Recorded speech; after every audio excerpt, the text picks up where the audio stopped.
నమస్కారం డీసీటీవీ వార్తల్లోకి స్వాగతం. గ్రంథాలయాలు అనేది జ్ఞానాన్ని పెంపొందించేటువంటి విజ్ఞాన భాండాగారాలుగా పిలువబడుతున్నాయని చైర్మన్ రెడ్డివారి గురువారెడ్డి అన్నారు.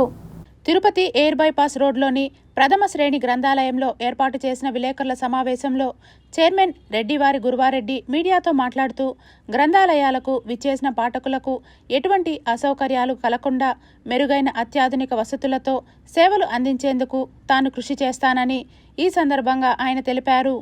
ముఖ్యంగా ఆంధ్రప్రదేశ్ రాష్ట్ర ముఖ్యమంత్రి నారా చంద్రబాబు నాయుడు కాలం కన్నా వేగంగా మారుతున్న సాంకేతిక యుగాన్ని అందిపుచ్చుకొని రాష్ట్ర వ్యాప్తంగా ఉన్న అన్ని గ్రంథాలయాలను డిజిటలైజేషన్ చేసే ప్రక్రియ చేయనున్నట్లు తెలిపారు.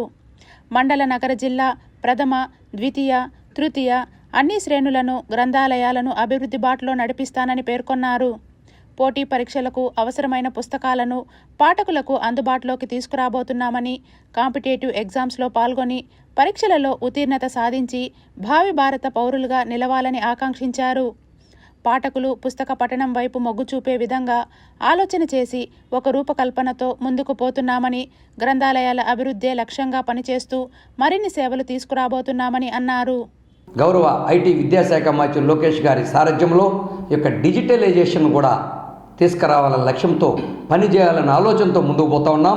దానికి నిదర్శనమే మొన్నటి మాసంలో 30వ తారీఖున గౌరవ ముఖ్యమంత్రి నారా చంద్రబాబు గారు ప్రాతినిధ్యం వహిస్తున్నటువంటి కుప్పం నియోజకవర్గంలోనే దాతల సహకారంతో డిజిటలైజేషన్ లైబ్రరీగా రూపకల్పన చేసి దాన్ని ప్రారంభించినటువంటి మహానుభావుడు నారా చంద్రబాబు నాయుడు గారు. దానిలో నేను కూడా పాల్గొనే అవకాశం కలిగించడం నా పూర్వజన్మ సుకృతంగా భావిస్తూ ఉన్నా. మరి ఈరోజు ఉన్నటువంటి పరిస్థితుల్లో ఉమ్మడి జిల్లాలో చెస్ వసూళ్లు అనేది పంచాయతీ కావచ్చు, మున్సిపాలిటీ కావచ్చు, కార్పొరేషన్ నుంచి 8% సెస్ యొక్క గ్రంథాలయాలకు రావాల్సిన అవసరం ఉంది. అది ఒక అవుట్స్టాండింగ్గా సుమారు 40 కోట్ల వరకు పెరుగుపోవడం జరిగింది. అంతర్జాతీయ మాతృభాషా దినోత్సవం సందర్భంగా తిరుపతిలోని యూత్ హాస్టల్లో తిరుపతి జిల్లా రచయితల సంఘం ఆధ్వర్యంలో కవి సమ్మేళనం నిర్వహించారు. మాతృభూమిని, మాతృమూర్తిని, మాతృభాషను ఎందుకు మరవకూడదంటే, లంకలో రాముడు లంకను జయించిన తర్వాత లక్ష్మణుడు చెబుతాడు, ఇది సువర్ణ లంక, ఇక్కడే ఇంకా కొద్ది కాలం ఉందామని. అప్పుడు రాముడు చెప్పిన మాట, జననీ జన్మభూమిచ్చ స్వర్గాదపి గరియసి. ఎక్కడున్నా కానీ, ఏ పని చేస్తున్నా కానీ మాతృభూమిని మాత్రం మరవకూడదు అంటారు. అదేవిధంగా మాతృభాష అంటే మాతృదేవత తల్లి బిడ్డకు పాలు పడుతూ నేర్పించిన భాష మాతృభాష. ఇంకొకటి, అసంకల్పితంగా అపాయం జరిగినప్పుడు, అవసరం వచ్చినప్పుడు వెంటనే మన నోటి నుంచి వచ్చే భాష మాతృభాష. ఈ మాతృభాషను మరవద్దండి, తెలుగు వాళ్ళందరికీ మన తెలుగును మరవద్దండి మరొకసారి అందరికీ విన్నపం చేసుకుంటూ అందరికీ మాతృభాషా దినోత్సవ శుభాకాంక్ష. భారతీయ జనతా పార్టీ రాయలసీమ జోనల్ స్థాయి జనతా వారధి కార్యక్రమంలో భాగంగా బీజేపీ నాయకులు లంకా దినకర్ తిరుపతిలోని భారతీయ జనతా పార్టీ కార్యాలయంలో అర్జీదారుల నుండి వినతులను స్వీకరించి త్వరితగతిన పరిష్కారానికి తన వంతు కృషి చేస్తానని హామీ ఇచ్చారు. న్యాయం సత్వరంగా జరిగేటటువంటి దానికి ప్రయత్నం చేయటం, సానుకూలంగా ఇక ప్రజలకి జరుగుతున్నటువంటి ఇబ్బందులను నెరవేర్చడానికి ఈ వారధి కార్యక్రమము చాలా చక్కగా ఉపయోగపడుతుంది అనడానికి ఇది ఒక ఉదాహరణ. ఈరోజు ఇక్కడికి వచ్చే లోపల ఎవరెవరికి ఏ సమస్యలు ఉన్నాయో వారిని ఈ జిల్లాకి సంబంధించి, ముఖ్యంగా ఈ తిరుపతి ప్రాంతానికి సంబంధించినటువంటి వారిని ముందుగానే వారందరినీ సమయత్తపరచడం, వారిని ఇక్కడికి తీసుకురావటం, వచ్చినటువంటి వారితోటి వారి సమస్యలకి సంబంధించినటువంటి అర్జీలు ఏవైతే ఉన్నాయో వాటిని మాకు ఇవ్వటం, వెంటనే అధికారులతో మాట్లాడేటటువంటి విధంగా కార్యాచరణ తీసుకోవటం ఒక మంచి ఒరవడి అన్నమాట. ఇది రాజకీయాల్లో ఏదో తూతూ మంత్రంగా మనము ప్రజలకి మేలు చేస్తున్నాం అనేటటువంటి విధంగా జనాలకి కనపడినట్లే కాకుండా వాస్తవంగా ఫలితాల దిశగా ప్రజల సమస్యను తీర్చడానికి వారధి లాంటి ఈ కార్యక్రమాలు చాలా చక్కగా ఉపయోగపడతాయి అనేదానికి ఒక చక్కటి ఉదాహరణ ఇవాళ మీరే ప్రత్యక్షంగా చూశారు. ఏ విధంగా అధికారులతోటి మనం ఇంటరాక్ట్ అయ్యి ఆ సమస్యల్ని తీర్చడానికి అడుగులు వేయడానికి అవకాశం కలుగుతుందని 2026 జనవరి 2వ వారం నుంచి ప్రారంభించుకోవడం జరిగింది. ఇది 3వ విడత జనతా వారధి. ప్రతి శుక్రవారం కూడా విశాఖపట్నం, విజయవాడ, రాజమండ్రి, తిరుపతి కేంద్రాలుగా ప్రతి శుక్రవారం కూడా ప్రజల నుంచి అర్జీలు, వినతులు, సమస్యలు స్వీకరించి వాటిని సంబంధిత అధికారుల దృష్టికి తీసుకెళ్ళి కలెక్టర్ గారి యొక్క పరిధిలో ఉన్న వాటిని కలెక్టర్ గారికి, రాష్ట్ర ప్రభుత్వం దృష్టికి తీసుకెళ్లాల్సిన వాటిని రాష్ట్ర ప్రభుత్వం దృష్టికి, కేంద్ర ప్రభుత్వం దృష్టికి తీసుకెళ్లి పరిష్కరించాల్సినటువంటి సమస్యలను పరిష్కరిస్తూ ఈ కార్యక్రమాన్ని ముందుకు తీసుకెళ్తున్నాము. ఇవాళ తిరుపతిలో జరిగే రాయలసీమ జోన్కు సంబంధించి, రాయలసీమ జిల్లాలకు సంబంధించి 8 జిల్లాలకు సంబంధించినటువంటి జనతా వారధి కార్యక్రమాన్ని బీజేపీ జిల్లా పార్టీ కార్యాలయంలో ఏర్పాటు చేశారు. గత తెలుగుదేశం పార్టీ హయాంలో ఉమ్మడి చిత్తూరు జిల్లాలో కాపు భవనాల నిర్మాణానికి స్థలాలను కేటాయించిన ముఖ్యమంత్రి చంద్రబాబు నాయుడుకు, కూటమి నేతలకు ధన్యవాదాలు తెలుపుతూ కాపు భవన నిర్మాణాల కోసం కూడా నిధులు మంజూరు చేయాలని చిత్తూరు జిల్లా బలిజ కులస్తుల సంక్షేమ సంఘం నాయకులు తిరుపతి ప్రెస్ క్లబ్ వేదికగా ప్రభుత్వాన్ని కోరారు. కాపు భవనాలు నిర్మాణం చేయడానికి 5 కోట్ల ఫండ్ కూడా పెట్టడం జరిగింది ఆ పాలనలో. కానీ తర్వాత గవర్నమెంట్లో మేము ఎన్నోసార్లు తెలియజేసినా ఆ గవర్నమెంట్ మమ్మల్ని పట్టించుకోలేదు. ఆ గవర్నమెంట్ చేసింది కూడా ఈడబ్ల్యూఎస్ చంద్రబాబు నాయుడు గారు 5% మాకు ఇస్తే జగన్మోహన్ రెడ్డి వచ్చి వెంటనే దాన్ని రద్దు చేయడం కూడా జరిగింది. కాబట్టి ఈ గవర్నమెంట్లో మళ్ళా గుర్తించి గతంలో ముఖ్యమంత్రి వచ్చినప్పుడు మీకు కలిసి మేము రిప్రజెంటేషన్ ఇచ్చినాము, చేస్తామని చెప్పారు. కాబట్టి కాపు భవనంలో నిర్మాణం పూర్తిగా రాష్ట్ర ప్రభుత్వం తీసుకోవాలి.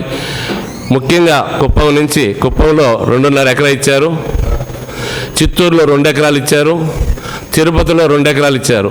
కాబట్టి ఇవన్నీ నిర్మాణం రాష్ట్ర ప్రభుత్వమే చేయాలనేసి మేము డిమాండ్ చేస్తూ కోరుతున్నాం.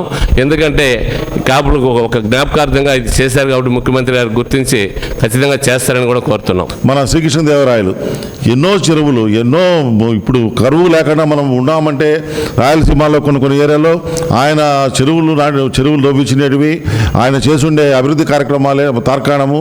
అలాంటి వ్యక్తికి ఇంతటి గౌరవాన్ని రాష్ట్రం మన కూటమి పాలనలో దానికి గౌరవం దక్కుతుందని దీనికి స్పీకర్ కూడా అప్పటికప్పుడే శాంక్షన్ చేయడం జరిగింది. దీనికి ఎవరైతే కష్టపడి అన్ని చేస్తుంటారో వాళ్ళకందరికీ మేము కాపు సంఘాల తరపున మేమంతా వారికి ధన్యవాదాలు తెలియజేసుకుంటున్నాము. అలాగే త్వరితగతిన బలిజ కాపు భవనం కూడా పూర్తి చేసి వాటికి కూడా శ్రీకృష్ణదేవరాయల పేరు పెట్టాలని సందర్భంగా మేము తెలియజేసుకుంటున్నాం. తిరుపతి నగరంలో ప్రవేశించే ప్రధాన మార్గాలలో ఒకటైన తుమ్మలగుంట మహిళా యూనివర్సిటీ రోడ్డు నిత్యం ప్రమాదాలకు నెలవుగా మారింది. తిరుపతి మహానగరంలోనికి ప్రవేశించే ప్రధాన రహదారులలో తుమ్మలగుంట నుండి మహిళా విశ్వవిద్యాలయం మీదుగా ఉండే రహదారి ముఖ్యమైనది. చిత్తూరు, చెన్నై, బెంగళూరు తదితర ప్రాంతాల నుండి వచ్చే అధిక శాతం మంది యాత్రికులు ఈ రహదారి గుండా తిరుమలకు చేరుకుంటూ ఉంటారు. కానీ ఇటువంటి రహదారిలో స్పీడ్ బ్రేకర్లు లేకపోవడం, ఎటువంటి హెచ్చరికా బోర్డులు లేకపోవడంతో నిత్యం ప్రమాదాలకు కేంద్ర బిందువుగా మారింది. ఇందుకు ఉదాహరణ ఈరోజు జరిగిన ఆటోల ప్రమాదం. గతంలో కూడా ఈ రహదారిలో ఎన్నో ప్రమాదాలు జరిగి పలువురు గాయాల పాలయ్యారు. మరికొంతమంది తమ ప్రాణాలను కూడా కోల్పోయారు. ఇకనైనా సంబంధిత అధికారులు చొరవ తీసుకొని విరివిగా స్పీడ్ బ్రేకర్లను, హెచ్చరికా బోర్డులను ఏర్పాటు చేసి ప్రమాదాలను నియంత్రించాలంటూ నగరవాసులు కోరుకుంటున్నారు.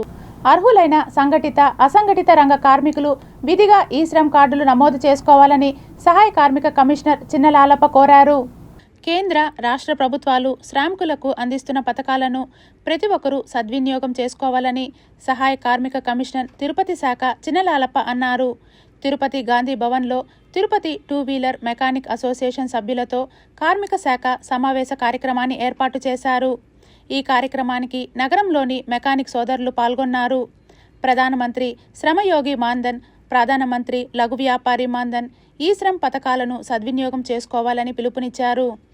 ప్రమాదవశాత్తు ఏదైనా జరిగిన సమయంలో కుటుంబాన్ని ఆదుకునేందుకు ఈ పథకాలు దోహదపడతాయని, మరియు ఈఎస్ఐ, ఈపీఎఫ్ నేషనల్ పెన్షన్ స్కీములలో నమోదు కాని వారు ఈ పథకానికి అర్హులని కొనియాడారు. వాళ్ళకి 60 ఏళ్ళ తర్వాత పెన్షన్ పథకం అమలు అవుతుంది. మినిమం 3,000 గ్యారంటీతో పెన్షన్ పథకం స్టార్ట్ అవుతుంది. కాబట్టి ఆ పథకంలో చేరడానికి వీళ్ళందరూ అర్హులు కాబట్టి, మెకానికల్ 2 వీలర్ మెకానికల్ అందరూ అర్హులు కాబట్టి ఆ పథకం గురించి వాళ్ళకి వివరించడం జరిగింది. ఆ పథకంలో వీళ్ళందరూ చేరడానికి ఇక్కడ క్యాంపు కూడా నిర్వహించడం జరిగింది. వాళ్ళకి స్పాట్లోనే రిజిస్ట్రేషన్ క్యాంపు చేస్తున్నాము. చేసి వాళ్ళకి ఆ పెన్షన్ కార్యక్రమంలో నమోదు చేసే కార్యక్రమం నమోదు చేయబడుతోంది. లేబర్ కమిషన్ గారిని అందరినీ సారోలు లేబర్ ఆఫీసర్లు అందరినీ కూడా పిలిపించుకొని సారోల చేతి రిక్వెస్ట్ చేసుకొని మాకు ఏమేమి పథకాలు వస్తాయో, కొత్తగా ఇంత ముందుగా బీఓసీ కార్డులు అవన్నీ వచ్చినాయి, ఆ ఇన్సూరెన్స్ అని కూడా ఫ్రీగా ఇప్పుడు చేస్తాం కాబట్టి అవన్నీ కూడా మాకు కావాలి సార్ అని చెప్తే సారోలు మా దగ్గరికే ఇక్కడికే యూనియన్ కాడికే వచ్చి మాకంతా కూడా సభ్యులు అందరూ కూడా చేసినారు. మాకు చాలా సంతోషంగా ఉంది. ప్రభుత్వ ఆసుపత్రుల్లో మౌలిక సదుపాయాలను మెరుగుపరచడం ద్వారా పేద ప్రజలకు మెరుగైన వైద్యం అందించాలనే లక్ష్యంతో స్థానిక ప్రాథమిక ఆరోగ్య కేంద్రానికి కీలకమైన ఎలక్ట్రానిక్ వైద్య పరికరాలను అందజేశామని ఎస్బీఐ రీజనల్ మేనేజర్ శ్రీనివాస్ అన్నారు. ఈ కార్యక్రమంలో ప్రాథమిక వైద్యాధికారి చక్రపాణి, బ్యాంకు సిబ్బంది పాల్గొన్నారు. ఇది జనరల్గా భారతీయ స్టేట్ బ్యాంక్ అంటే సామాన్య ప్రజలందరూ ఏమనుకుంటారంటే లోన్లు ఇస్తారు, అప్పులు ఇవ్వడం, డిపాజిట్లు తీసుకోవడం అదొకటే అనుకుంటారు. అది మా ప్రైమరీ బిజినెస్ యాక్టివిటీ. వాటిలో భాగంగా స్టేట్ బ్యాంక్ ఆఫ్ ఇండియా ఒక ఫౌండేషన్ అన్నది ఏర్పరిచి ఆ ఫౌండేషన్ ద్వారా సామాజిక కార్యక్రమాలు మాకు వచ్చిన లాభంలో ప్రతి సంవత్సరం కొంత మొత్తం ఈ సామాజిక సేవా కార్యక్రమాలకు వినియోగించడం జరుగుతుంది. అలాగే రకరకాల స్కూల్స్లో ఫ్యాన్లు, ఎక్విప్మెంట్స్ అవన్నీ ఇవ్వడం కానీ, లేకపోతే ఎక్కడైనా పెద్ద పెద్ద ఇన్స్టిట్యూట్స్లో కానీ, టెంపుల్స్లో కానీ, వెహికల్స్ కానీ, ఇక్కడ మన తిరుపతిలో స్విమ్స్లో ఎక్విప్మెంట్స్ కానీ, ఐఐటీలో వీటికి కానీ, అంబులెన్స్లు కానీ రకరకాలుగా ఇవ్వడం జరుగుతుంది. ఎక్కడ ఏ అవసరం ఉంటాయో, ప్రజలకు ఏ అవసరం ఉంటాయో. టీటీడీ సర్వీస్ ఆర్గనైజేషన్స్ ఫెడరేషన్ కార్మికుల సమస్యలను పరిష్కరించకపోతే మార్చి 16, 17, 18 తేదీలలో శాంతియుత ధర్నా, రిలే నిరాహార దీక్షలకు టీటీడీ పరిపాలనా భవనం ముందు చేపడతామని టీఎన్టీయూసీ నాయకులు తిరుపతి ప్రెస్ క్లబ్ వేదికగా తెలియజేశారు. అయితే మరి కొత్తగా ఈవో గారు వచ్చారు. ఆయనమ్మ వచ్చిన వెంటనే మేము ఇలా చేస్తే ఆయన అవగాహన కావాలి కదా. అది ఒకటి. తిరుమలలో తెప్పోత్సవాలు ఒకటి.